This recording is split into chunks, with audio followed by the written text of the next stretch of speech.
Uttar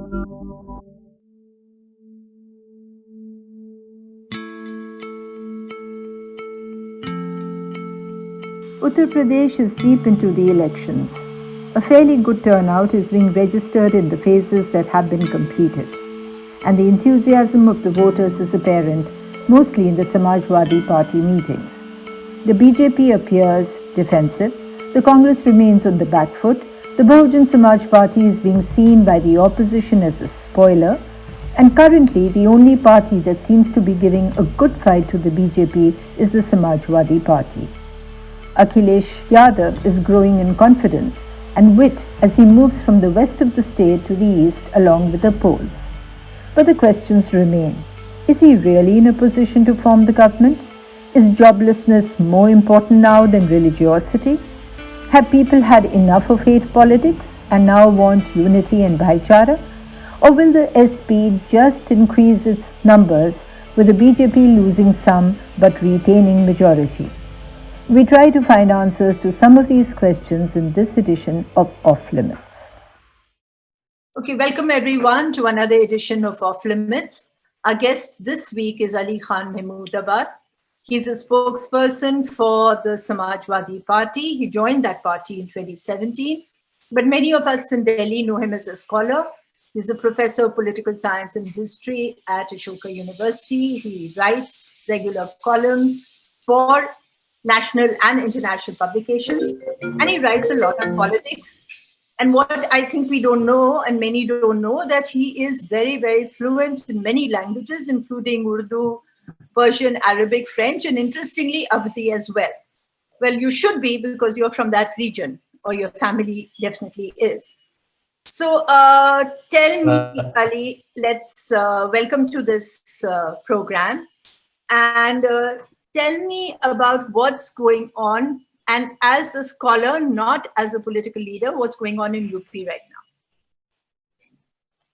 now? Well, look, I think I've been going around quite a few constituencies, and what I've noticed is very interesting, of course, by the BJP, by its own admission, has acknowledged that the SP is the main contender that they have. And of course, everyone else, whether it's the BSP, the Congress, various other smaller parties, because of this two-sided contest, are either being viewed as appendages or fronts of the BJP. Or of course, we are in coalition with a number of them, starting with the RLD in the west and all the way to the Basapa, Om Prakash Adbarji's party in Purvanchal. So what's very interesting is it's a contest. Everyone acknowledges it's us. Even the people, both newspaper editors, local politicians, and so on, who are writing off every party, even let's say 4 or 5 months ago, have completely revised their opinion and are now saying that this is something that is going to be down to the wire, this contest. And I think it is one thing that I have sort of noticed, because I've seen some of the large rallies and other things that the SP have done. And of course, rallies and big numbers are nothing to go by. They don't necessarily translate into votes. But what is very interesting is that, because you see in previous elections, generally the BJP's argument was that there is no alternative, right? They themselves have acknowledged that the alternative that is vying for power in this election is the Samajwadi Party. So in a sense, they have created the space amongst the common person mentally to say, no, well, this time there is an alternative. And so it's very interesting because जैसे हम लोग अक्सर गांव में जाते हैं तो कहते असल में जहां हम गए हैं तो मैं देखता हूं कि जनता ये इलेक्शन लड़ा रही है. And people say, and it still remains to be seen. I mean, as if you want me to wear the scholar's topi rather than the lal topi, I would say it remains to be seen, because I think this is a tremendously difficult election to read. But by all accounts, from what I've seen, it's been a miraculous kind of acceleration that the Samajwadi Party has undergone. And I think what's going to be very interesting is whether people, are going to vote on the basis of the various kinds of suffering, pain, discomfort, challenges problems that they've faced over the last 5 years, or whether something else will glue together or patch together a BJP victory. I think it looks unlikely. I think the Samajwadi Party is doing very, very well. Yes, it's interesting because Akhilesh Yadav's entire campaign has been around issues. He's just refused to move into that Hindu-Muslim divisive kind of politics. And the judging from the crowds, at least, wherever we've been and wherever the crowds are turning out, they seem to be responding well to development issues for a change in UP, right? Because earlier we just saw them playing and responding very, very enthusiastically to the religious card. So why the change? Well, I don't know if there is a change. Look, let's look at the numbers first. In 2019, if we take the entire country into account, I would say 17, I might get the number slightly wrong, but 17.6 to 18% of the total country as a ratio of the population voted for the BJP, right? Out of total registered voters, that was 25%, roughly. And out of total votes polled, that was about 37%, right? So this perception, firstly, is completely wrong. I mean, in states, the vote varies.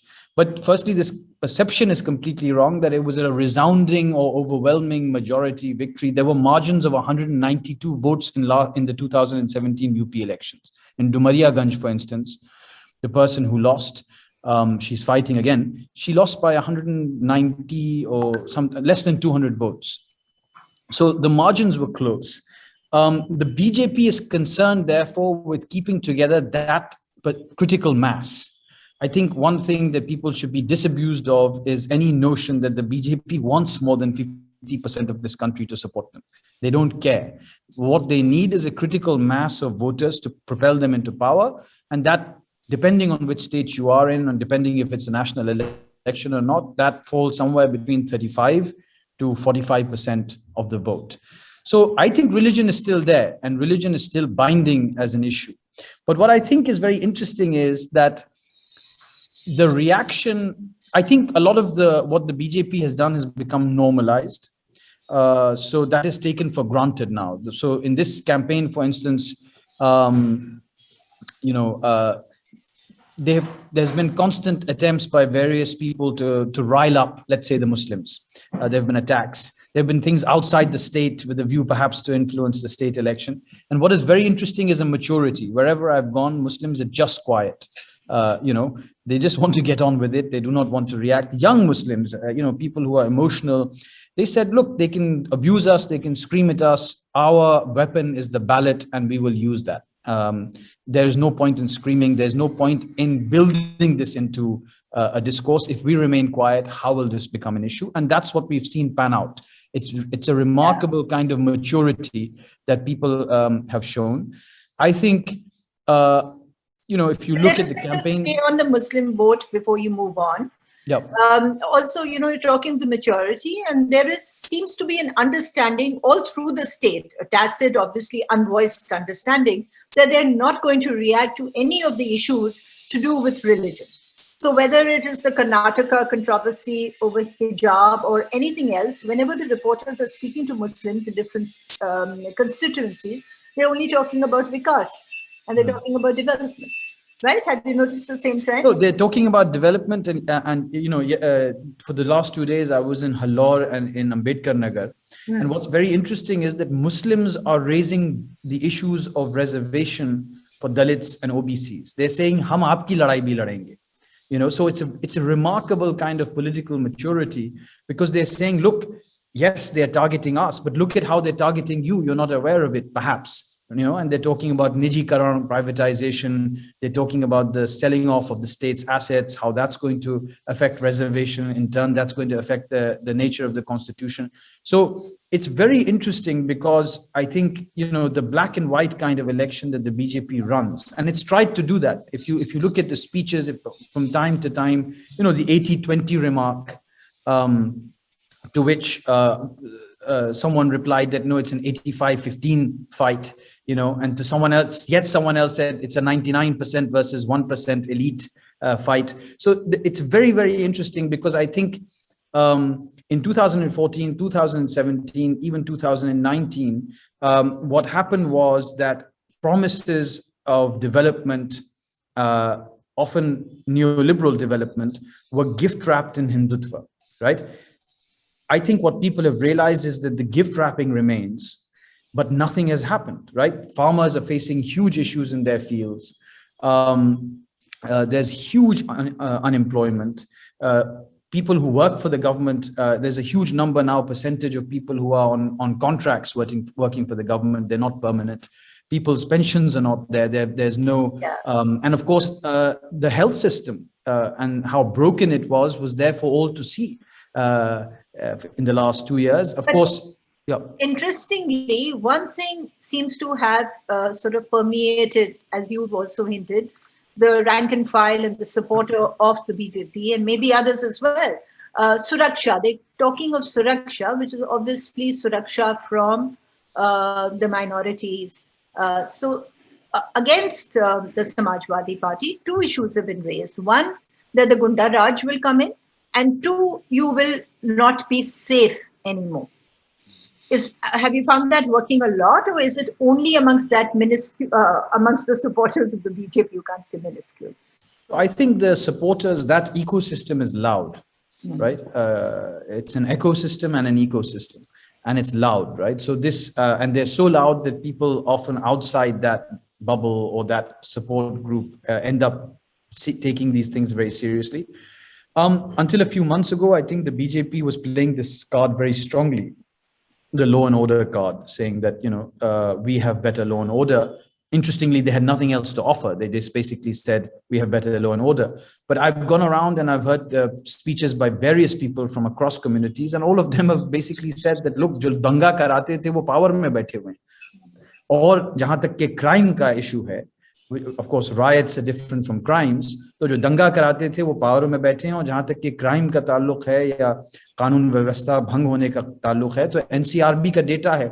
Now, I mean, with Google and so on, it's very interesting this time. As a little anecdote, I've noticed a lot of candidates across the regions that I've visited. Often in the middle of of their speeches, they'll say, "Google चलाते हो, देख लो." Or, you know, Facebook पर देखा था, BSP का video था कि 50 सीटों का 300 करोड़, and people say हाँ देखा था. Or, you know, Twitter, not so much. So YouTubers and the independent kind of news channels that various young they're doing very well, yeah. So coming back to the issue, I think you know, the law and order issue was raised because I think there was a perception that existed earlier vis-a-vis the Samajwadi Party. I think partly that was manufactured, partly actually it is the nature of Indian society.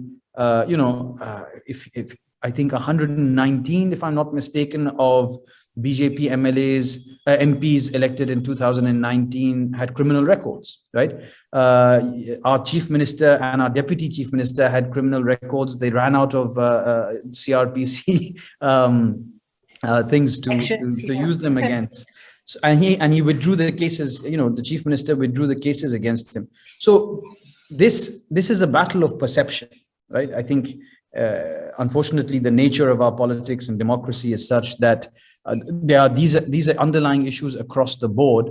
I think this issue in particular has somewhere become less important because Nayi Hawa hai, Nayi Sapa hai as a slogan, and particularly this focus on Akhilesh Yadav as the sole kind of leader, right? The criticism in 2017 was that there's infighting and so on, and various other criticisms over that period.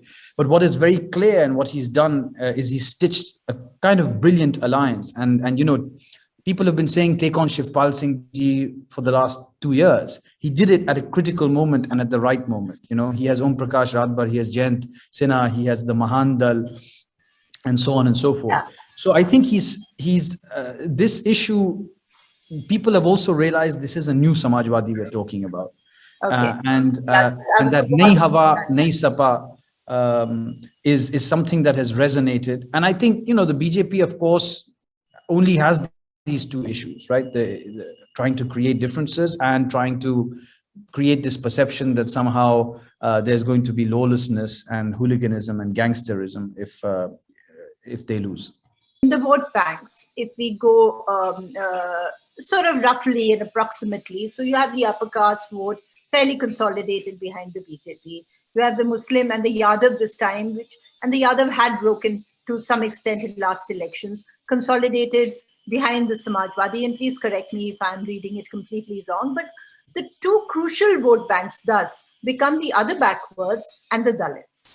Now, what's happening to them? I mean, the Lod Rajputs and the Kurmis, they have been very influenced by the Bharatiya Janata Party.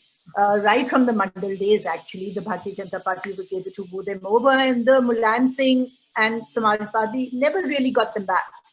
So how is this going to be playing out for you? Because these are going to be the ones that are going to be tilting the balance, aren't they? So look, I mean, I to some extent agree with your analysis, though I would say, the simple, MY formula of old is not there anymore, in the sense that, yes, there's the Muslim Yadav factor. There's also the Mahila, the new MY 2.0, the Mahila youth factor. I think that's doing a very interesting kind of, having an interesting effect. Other OBCs, so look, for example, the Lod community historically has, unless it has a local representation in another party, and Kalyan Singh ji was a big leader, has tilted towards the BJP, as has the Parsi community. Kurmis and Mauryas did shift in 2017, but I think that shift is coming back, right? Because I think OBCs they were promised a lot, but precious little was delivered, especially to the young. I mean, that incident in Allahabad University where they could not fill the position in the OBC category, whereas they had people from every other category, really sort of outraged people. And there are many other such issues.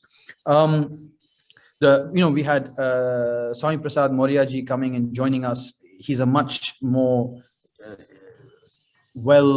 established leader than Keshav Prasad Maurya. He's been working for his community for many, many years, and so that community has tilted. We have in pockets the Nishad community helping us, of course, the Rajbhar in the east, the Kurmi, who you call, of course, which is Gangwar, Patel, Pal, in this Abad belt, Varmas. They, depending on the candidate, are switching. And of course, in the West, if you go there, according to the to the admission of BJP MPs themselves, 50% plus of the Jat was going against the BJP, and some substantial percent of the Gujar. So I think what's very interesting is, again, as an academic, I would say this is a difficult election to read, because I think there are movements happening on the ground that are not easy to read. And I think people on both sides, of course, it's the nature of politics that you sort of are confident and so on and so forth. But I think the ground has shifted very fundamentally. Not speaking as a Samajwadi spokesperson, but as someone who's somewhat familiar with UP politics and Indian politics. And therefore, I think what's very interesting is that if you look at the list of the candidates the Samajwadi Party has, it is tremendously diverse, right? I mean, you said that the upper caste vote is going to the BJP. Well, perhaps yes, to some extent, but for example, look at Pawan Pandey in Ayodhya, right? Yesterday, Akhilesh Yadav ji was in Ayodhya. There's a sea of people out there to welcome him. And Pawan Pandey was the one who exposed that scam, the land scam that was going on in Ayodhya to do with the temple land and buying and selling and so on. So I think, again, it's very easy to speak in the kind of broad generalizations that people do. Right. Local factors are still going to be tremendously important. There are certain communities that vote for their own community leader if they are standing, but others are shifting, and I think one interesting region to watch out for is Awadh, because I think Awadh is going to shift fundamentally this time. And the last thing is the urban vote. And of course, the BJP has historically had that vote. But even in a place like Lucknow, I sense that there is general discontent. And again, I think it's going to be a fight very close to the bone, right, because it is between the haves and the have-nots. But it's interesting in UP, whenever there have been waves, we've seen those waves in hindsight, right? The wave that threw Indira Gandhi out, the wave that brought her back in, or the wave with VP Singh. And but the one thing key to a wave, we feel, is that it cuts across all the caste combinations we've talked about, and it brings in professional communities. Like you have the farmers. I mean, just for another word, I'm saying professional communities, but like you have the farmers, and then you have students and youth, and you have women. Now, these are all categories that can break the caste barriers. What is happening? Do you see that happening at all where the youth is concerned? Because there is a little bit of missing the finer details, like you have 47 or 45 seats in Samajwadi, right? And 300 plus for the BJP. So what we are seeing could just be a rise of 100 seats, and that seems a lot in the field, and a drop of 100 seats or 120 seats from by the BJP, which doesn't allow the Samajwadi to form a government, even with coalitions. So what are we seeing? Are we seeing some kind of hints of a wave? Would you look at that? Because it's only a wave that will dislodge this government. Well, look, I mean, I think there are two scenarios here. One is, of course, a wave in Lucknow. Uttar Pradesh has had anti-incumbency for 35 years. Whether that's going to play out or not, we're going to see. There are two trends we see generally in politics in recent years. One is that people want to give the mandate to a majority government. But also, if you look at Bihar and Goa and some other places, sometimes it's, I guess, as I've been saying, it's very close to the bone, right? It's almost a hung assembly, work is not done, and there's a lot of horse trading and so on and so forth. I think what is very clear is that there is a general discontent. So look, in 2017, what the BJP did primarily was to glean away, consolidate the upper caste vote. It got the Parsi vote, some part of the Jatav, but not much. And then it got the non-Yadav and part of the Yadav OBC vote, right? It is the non-Yadav OBC vote that actually made the BJP win in 2017. And I think what I'm seeing on the ground today is a lot of OBC communities and MBC communities and so on have woken up to the fact that they have been unfairly treated, and a lot of the promises, just like the BJP's other promises for the entire country, have just not been kept, right? And they've been given things here and there. For example, amongst the Kurmis, there have been there was some data about Kurmis floating around on BJP WhatsApp groups that they've been made vice chancellors and so on and so forth. There was some data about Mauryas. Of course, a lot of this data is just for the sake of creating perception. So I think, again, talking about waves academically, I think a wave is nothing more than a perception, right? I mean, in retrospect, we can call it a wave, yes. But I think while you are in the election as a politician, you can speak of a wave. But I think what is happening is something much more serious. And that's a kind of, at the base level, a tectonic shift where people have realized, and especially young people, as you said, professional communities and demographic communities, people have realized that it's simply not possible to keep voting for emotional issues without there being anything else. And that's what the BJP has done, right? If the most popular song at the moment that the BJP has is "Hum unko layenge, jo Ram ko laaye hain, hum unko layenge." And it very interestingly, someone has heard that. Yeah, and it's playing everywhere. And one of the candidates at whose rally I was, Samajwadi Party candidates, a Kurmi actually, he got on the mic and he said, "Ye to badi badtamezi ka gana hai, kya Ram Chand ji unke ghar ke koi ladke the?" So I mean, they're also being pushed back on these things because it's very interesting. Songs don't tell us everything, but for example, Neha Rathor's song Kaaba, it became so popular as a general expression of the discontent and anguish that people had, that the BJP tried to pick up someone and have a response made. It just didn't work. So I think there is a general discontent. And as I gave you the numbers earlier, I think it's going to be down to the bone. In some constituencies, I don't think the margin is going to be more than 500, 1,000. And in other constituencies, I think it's going to be much larger. But what I do think is that the Samajwadi Party, as I said earlier, because the BJP itself has hammered home that they are basically in this battle with the BJP.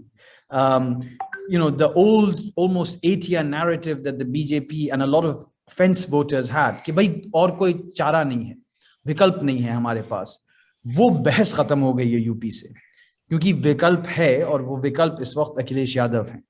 And then, of course, there's been all kinds of talk about whether BSP will enter into an alliance with the BJP. Other I'll interrupt you here Sorry. I'll interrupt you here. One is, I'm not going to ask you about the Congress because I don't think they're a factor in these elections, but the BSP, because you mentioned it now. Now, Mayawati, is she playing heavily with the Dalit vote and actually trying to direct it towards the BJP? Or is that just media speculation?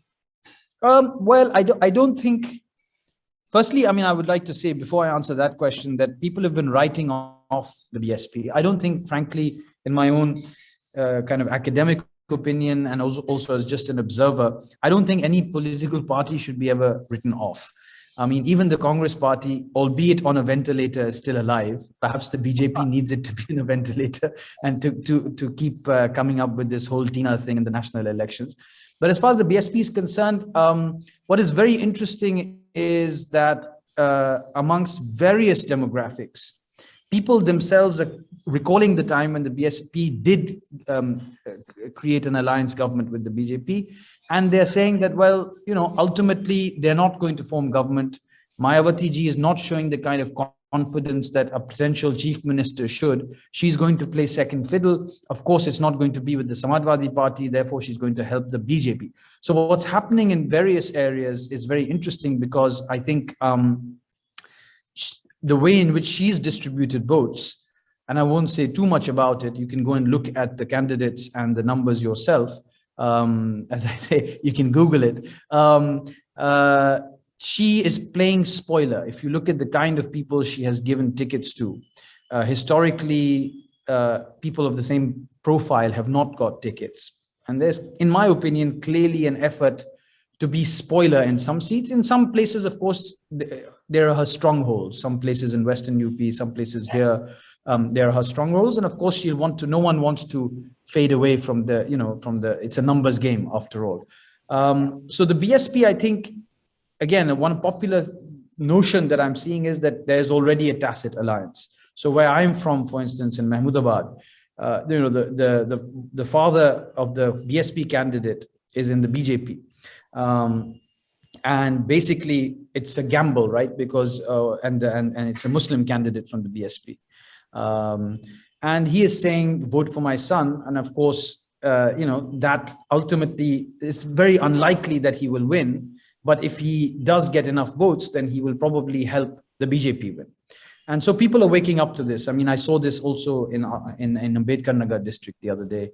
I saw it in Biswa, which is in Sitapur district, many places. And then, of course, there are these parties which come from the outside, and I don't think they've really been even given the time of day, frankly. I think, maybe a few percent here and there. So two last questions. One is, of course, the fact is that Akhilesh Yadav is saying it everywhere himself, that ye to Janta has got me here, and it's you people because of you that we are here. And it's actually very true because there was no Akhilesh Yadav until this sort of support started gathering ground. And you've seen him over this phases becoming more and more confident and far more interesting, even for observers like us.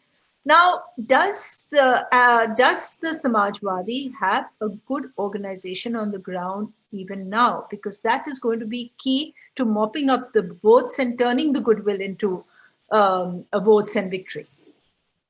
No, so I think, in terms of organization, the Samajwadi has always been a party. We have 4 frontals. We have a huge party membership.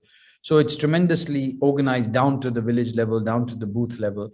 And I think, the biggest thing is that with Akhilesh Yadav ji's campaign in this election, it has kind of injected adrenaline into everyone. So I've seen, whereas 4 or 5 months ago, people were still sort of humming and hawing and saying, hoga, nahi hoga, BJP to bahut badi hai, itna paisa hai, ye hai, wo hai. But the kind of almost kind of as the storm clouds gathered in Western UP, a lot of people in this election have said, "Pehli dafe suraj jo hai pachchim se nikla hai," and Akhilesh Yadav ne pachchim se suraj nikala hai. So what's very interesting, I think, is that kind of energy has not only permeated workers, but also people. I can't emphasize this point enough. I think one of the, perhaps in hindsight, it will be called a strategic mistake by the BJP, is they have basically almost admitted the fact that they are nervous, they're losing, they're frightened, because they've identified their opponent. Generally, if you look at elections, unless there's, of course, it's like Bengal, for instance, it was a very clear fight. But in most cases, they try and sort of play down the opposition and say, "Nahi, koi hai nahi, hum hi hai, hamare alawa koi hai nahi." So I think this kind of defeatist narrative from the BJP has really infused people, and I think people are coming out. We have good voter turnout nearly everywhere. It's slightly higher in many places than is normal, and I think we have 3 phases remaining.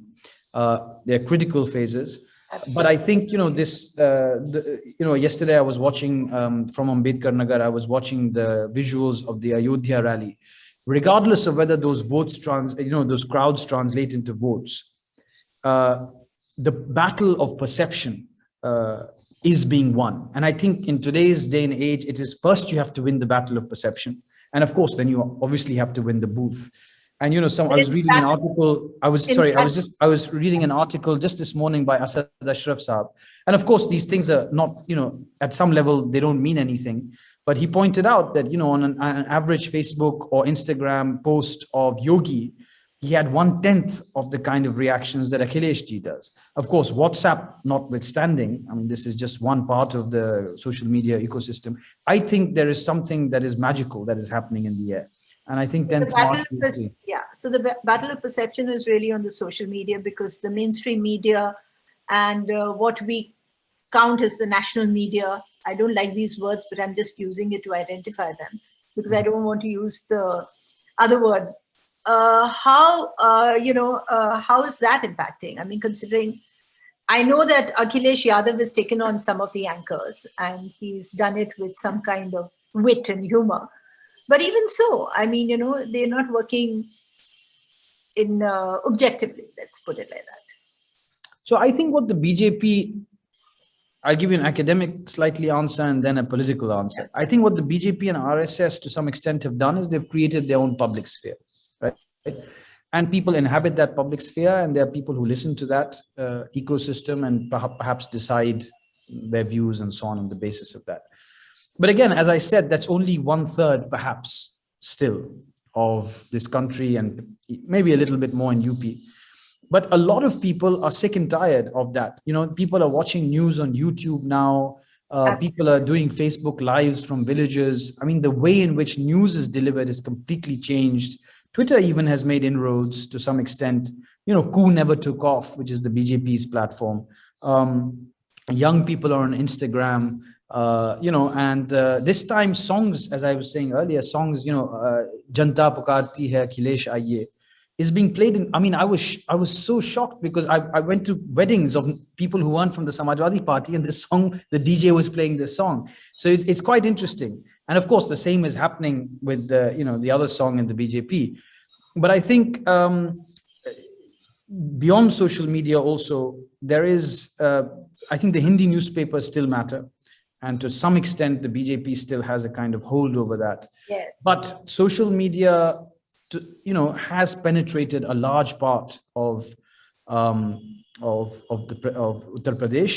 There's almost 156 seats, as per my last analysis, where social media could actually play a swing difference, which is huge if you think about it. 156 seats in which what you're doing on social media will make a difference to voters. The rest, of course, there are some areas which are really in the back of beyond, might not get affected, but then this system is still trickling down to them. So in that sense, it's also a very, very interesting election. Okay, now for the last question, issues of foreign policy obviously are not something that you expect to hear in the UP fields. You have had the BJP raising its usual bogey right at the beginning of Pakistan, etc., but which it's sort of you're not hearing that much of now. Now, the last, one major development, of course, is Ukraine, and you're seeing a lot on the social media and people saying that why is everybody bothering about what Russia is doing when America has wreaked so much havoc in the world. Have you found any kind of sort of ripples of Ukraine during your visits here? In a number of places I've been in the last 2 days, what's very interesting is that people are following Ukraine, even in very, very small villages away from the main Qasba, let's say, what's very interesting is the spin they've given on it. They're saying, देखिए रूस ने जो है Ukraine पर हमला किया, उसको खा जाएगा, और यहाँ जो है बीजेपी सरकार जो है खामोश है, जबकि चीन हमारी सीमाओं पर तैनात है और हमारी सरहदों को पार करके हमारी जमीन हड़प रही है। और अगर ऐसे ही हम अपनी एक छोटे देश के लिए हम आवाज नहीं उठाएंगे तो हम कैसे ये तवक्को करेंगे कि हमारे ऊपर जब चीन हमला करेगा या हमारी जमीन जो है कब्जा करेगा तो हमारे लिए कोई हमदर्दी करेगा। Very interesting and this was both Hindus and Muslims and they were saying कि भाई देश राष्ट्रवाद का इनका दावा है, लेकिन ये तो देश की ना पूंजी बचा पा रहे हैं, उसको निजीकरण कर रहे हैं और देश की सरहदों को भी ये जो है खत्म किए दे रहे हैं, और ये तो राष्ट्रवाद के बिल्कुल उल्टे हैं। लोगों का कहना था कि ये तो देशद्रोही है, ये तो देश को बेचे दे रहे हैं और इनके कोई मूल्य नहीं है, सत्ता के, आई रिमेंबर दिस फेज, सत्ता के पुजारी। Amazing. Well, thanks so much, Ali. I'll let you go back into the field now. Thank you so much. Thank you for a great analysis. Really. Thank you very much. Take care. Bye. Well, that was an exciting analysis of the ground situation in Uttar Pradesh coming from a scholar and a Samajwadi Party leader.